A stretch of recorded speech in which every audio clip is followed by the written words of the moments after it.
नमस्कार छात्र मित्रों, कल हमने यहाँ पर बैजू बावरा और तानसेन के बीच जो युद्ध की तैयारियाँ हैं उसको देखा। अब प्रत्यक्ष में वह जो समय आया और उस समय के बाद किस प्रकार बैजू बावरा और तानसेन के बीच में संगीत युद्ध हुआ, गायन युद्ध हुआ, कौन जीता कौन हारा, इस बारे में देखेंगे। पाठ का नाम था आदर्श बदला। अब बैजू बावरा ने किस प्रकार अपने पिता की मौत का, पिता के मृत्यु का बदला किस प्रकार लिया, अपने शस्त्र से, अपने अस्त्र से, अपने संगीत साधना से, इस भाग को हम देखेंगे। तो देखिए, सबसे पहले उस परिच्छेद का पठन मैं करता हूँ। पठन करने के बाद एक एक पंक्ति का, एक एक शब्दों का अर्थ हम यहाँ पर देखेंगे। इसके बाद बैजू बावरा ने सितार हाथ में ली। जब उसके पर्दों को हिलाया तो जनता ब्रह्मानंद में लीन हो गई। पेड़ों के पत्ते तक निशब्द हो गए, वायु रुक गई। सुनने वाले मंत्र मुग्धवत सुधिहीन हुए सिर हिलाने लगे। बैजू बावरे की उंगलियां सितार पर दौड़ रही थीं। उन तारों पर राग विद्या निछावर हो रही थी और लोगों के मन उछल रहे थे, झूम रहे थे, थिरक रहे थे। ऐसा लगता था कि सारे विश्व की मस्ती वही आ गई है। इसके बाद मतलब तानसेन ने सबसे पहले सवाल किए हुए थे। यहाँ पर बैजू बावरा ने उचित उत्तर भी दिए। अब यहाँ पर बैजू बावरा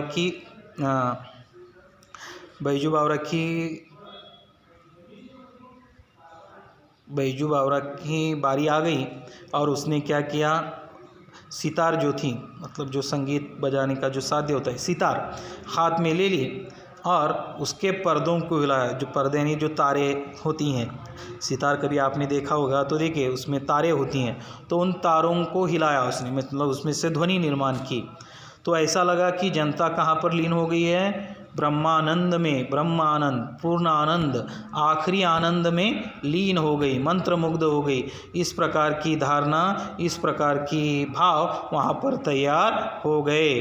पेड़ों के पत्ते तक निशब्द हो गए। इतनी उसमें ताकत थी, इतनी उसमें शक्ति थी कि जो पत्ते हैं वह भी वही के वही रुक गए, निशब्द हो गए। मतलब उनकी खिलना, उनका हवा पूरी तरह से बंद हो गई। वायु रुक गई। ऐसा लगने लगा कि ये जो हवा है, वायु, वह क्या हो गई, रुक ही गई है। मतलब इतनी सुंदर ध्वनि, इतना सुंदर संगीत उसने छेड़ दिया, इतना सुंदर संगीत उसने बना दिया कि ऐसा लगने लगा कि वहाँ पर वायु क्या हो गई है, रुक गई है। सुनने वाले मंत्र मुग्ध सुधिहीन हुए सिर हिलाने लगे। और जो सुनने वाले हैं, मतलब जनता जो है, वह क्या हो गई, मंत्र मुग्ध हो गई, प्रसन्न हो गई। और सुधिहीन मतलब सूध निकल गई, बेहोश हो गए। इस प्रकार वह सिर हिलाने लगे, मतलब उसके संगीत की तरह से वह क्या करने लगे, सिर हिलाने लगे। बैजू बावरे की उंगलियां सितार पर दौड़ रही थी। और क्या हुआ, बैजू बावरा जो है अपनी उंगलियों पर क्या कर रहा था, उंगलियां सितार पर दौड़ रहा था, घुमा रहा था, अलग संगीत निकाल रहा था, जिससे लोग देखकर क्या हुए, मंत्र मुग्ध हो गए, यहाँ पर प्रसन्न हो गए।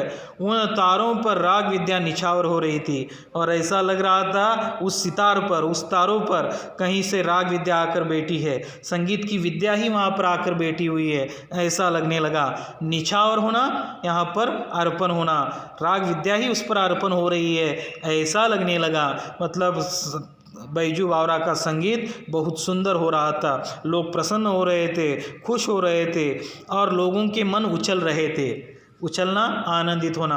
और लोग सुन सुन कर क्या हो रहे थे, आनंदित हो रहे थे, थिरक रहे थे। ऐसा लग रहा था कि थिरक रहे हैं, नाच रहे हैं, झूम रहे हैं। मतलब इतना सुंदर यहाँ पर उसने क्या किया, संगीत बजाया था, संगीत गा रहा था। ऐसा लगता था कि सारे विश्व की मस्ती वहाँ आ गई है। और उसके संगीत को सुनकर क्या लगने लगा, सारा जो विश्व है, सारे विश्व का संगीत वहाँ पर आया हुआ है, सारे विश्व की मस्ती उसी संगीत में आई हुई है, बैजू बावरा के संगीत में आई हुई है। इस प्रकार लगने लगा। लोगों ने देखा और हैरान हो रह गए। कुछ हरिन छलांगे मारते हुए आए और बैजू बावरा के पास खड़े हो गए। बैजू बावरा सितार बजाता रहा। अब देखिए, लोगों ने देखा, अब लोग देख रहे हैं, समझ रहे हैं और हैरान रह गए। हैरान रह जाना, परेशान हो जाना। कुछ हरिने, अब जो कुछ वहाँ से जब संगीत चल रहा था, संगीत बज रहा था, बैजू बावरा गा रहा था, तब हरिने भी वहाँ पर क्या हुई, छलांगे मारते हुए आए। मतलब इतना संगीत था कि वो पशुओं को भी अपनी ओर आकर्षित कर रहा था, प्राणियों को भी अपनी ओर आकर्षित कर रहा था। तो इतने में क्या हुआ, वहाँ पर हरिन भी क्या हुए, छलांगे मारते हुए आ पहुँचे और बैजू बावरा के पास खड़े हो गए। उसका संगीत इतना सुंदर था, यहाँ पर प्रसन्न था कि क्या हुआ, वह जो हरिन है वो बैजू बावरा के पास आकर खड़े हो गए सुनने के लिए। मतलब जानवर भी मंत्रमुग्ध हो रहे थे, इतना सुंदर है। जानवरों को अपने पास लाने की शक्ति उसके संगीत में थी। यहाँ पर बैजू बावरा सितार बजाता रहा और उसका बजाना शुरू ही है, वह रुक नहीं रहा है, वह यहाँ पर थमने का नाम नहीं ले रहा था। वे हरिन सुनते रहे। जब तक ये बजाता रहा तब तक वे सुनते रहे, जब तक इसका गाना बंद नहीं होता तब तक वो सुन रहे हैं। और दर्शक यह असाधारण दृश्य देखते रहे। असाधारण, यहाँ पर कल्पना के आगे यह जो दृश्य है वह देखते ही रहते रहे कि जानवरों को भी अपने पास खींचने की ताकत, जानवरों को भी अपने पास लाने की शक्ति इसके पास थी। तो वह देखते ही रहे। हरिन मस्त और बेसुध थे। बैजू बावरा ने सितार हाथ से रख दी और अपने गले से फूल मालाएं उतारकर उन्हें पहनाए दी। फूलों के स्पर्श से हरिन को सुध आई और वे चौकड़ी भरते हुए गायब हो गए। बैजू ने कहा, तानसेन, मेरी फूल मालाएं यहाँ मंगवा दें, मैं तब तक जानूं कि आप राग विद्या जानते हैं। अब देखिए, इनका संगीत सुनकर, बैजू बावरा का संगीत सुनकर हरिन मस्त और बेसुध थे। मस्त और बेसुध, उन्हें किसी की फिक्र नहीं थी, वह पूरी तरह से बेसुध थे यहाँ पर। और तब तक बैजू बावरा ने क्या किया, सितार अपने हाथ से रख दी। मतलब उसका गाना बजाना समाप्त हुआ, उसका गीत समाप्त हुआ, उसकी संगीत साधना समाप्त हुई। और उसके बाद उसने क्या किया, अपने गले में जो फूल मालाएं थी, हार वगैरह जो थे, वह उतार कर उन हरिनों को पहना दिया, हरिनों में डाल दिया। फूलों के स्पर्श से हरिनों को सूद आई। तब तक ये इतने मंत्रमुग्ध हुए कि यहाँ पर वो उसका गाना समाप्त हुआ, ये भी उन्हें पता नहीं चला था। वातावरण में उस गीत की ध्वनि अभी भी चल रही थी। लेकिन जब बैजू बावरा ने अपने फूलों को हरिनों के फूलों में गले में डाल दिया, तब उन्हें सुध आई कि गाना समाप्त हुआ और वे चौकड़ी भरते हुए गायब हुए। और तब उन्हें पता चला कि गाना समाप्त हुआ है, तब वे चौकड़ी भरते हुए गायब हो गए। बैजू ने कहा, तानसेन, मेरी फूल मालाएं यहाँ मंगवा दे। अब बैजू कहने लगा तानसेन से, तानसेन की बारी थी। अब तानसेन ने अपना काम कर दिया और तानसेन से कहा कि जो मैंने फूल मालाएं उन हरनों में डाल दी हैं, हरनों में रख दी हैं, वो आप वापस मंगवा दीजिए। मैं तब जानूं कि आप राग विद्या जानते हैं और तब मैं जानूंगा, तब मैं मानूंगा कि आप संगीत विद्या के महारत हैं, संगीत विद्या जानते हैं, संगीत विद्या आपकी कला में भरी हुई है। कब? जब आप उसको मांगेंगे, जब आप उसको वापस लेंगे, तब यहाँ पर मैं मानूंगा। तानसेन सितार हाथ में लेकर उसे अपनी पूर्ण प्रवीणता के साथ बजाने लगा। ऐसी अच्छी सितार, ऐसी एकाग्रता के साथ उसने अपने जीवन भर में कभी न बजाई थी। सितार के साथ वह आप सितार बन गया और पसीना पसीना हो गया। उसको अपने तन की सुधि न थी और सितार के बिना संसार में उसके लिए और कुछ न था। आज उसने वह बजाया जो कभी न बजाया था, आज उसने वह बजाया जो कभी न बजा सकता था। यह सितार की बाजी न थी, यह जीवन और मृत्यु की बाजी थी।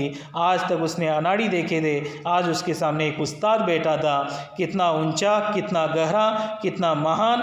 आज वह अपनी पूरी कला दिखा देना चाहता था। आज वह किसी तरह भी जीतना चाहता था। आज वह किसी भी तरह जीते रहना चाहता था। अब देखिए, अब यहाँ पर फिर से एक बार युद्ध है। एक बार इसकी बारी होती है, एक बार उसकी बारी होती है, तानसेन की बारी होती है, एक बार बैजू की बारी होती है। यह युद्ध में चलता रहता है। तो दोनों की एक एक बार अब बारी हो चुकी थी। अब फिर से यहाँ पर बैजू ने तानसेन के लिए सामने प्रश्न रख दिया कि जो मैंने हरनों के गले में जो मालाएं डाली हैं उसे वापस लाना है। अब तानसेन तैयारी में लग गया, सितार हाथ में लिया और उसने अपनी पूर्ण प्रवीणता के साथ, मतलब जितना ज्ञान था, जितनी अक्लमंदी थी, उसके साथ वो बजाने लगा, क्योंकि अब उनको वापस बुलाना है। हार्मोन को वापस लाना है। ऐसी अच्छी सितार ऐसी एकाग्रता के साथ उसने अपने जीवन भर में कभी नहीं बजाई थी। इसके पहले इतना सुंदर उसने नहीं बजाता था, फिर भी वह सुंदर होता था। लेकिन आज अपनी पूरी विद्या को उसने अपने संगीत में उतारा था, अपने पूरे ज्ञान को उसने उतारा था।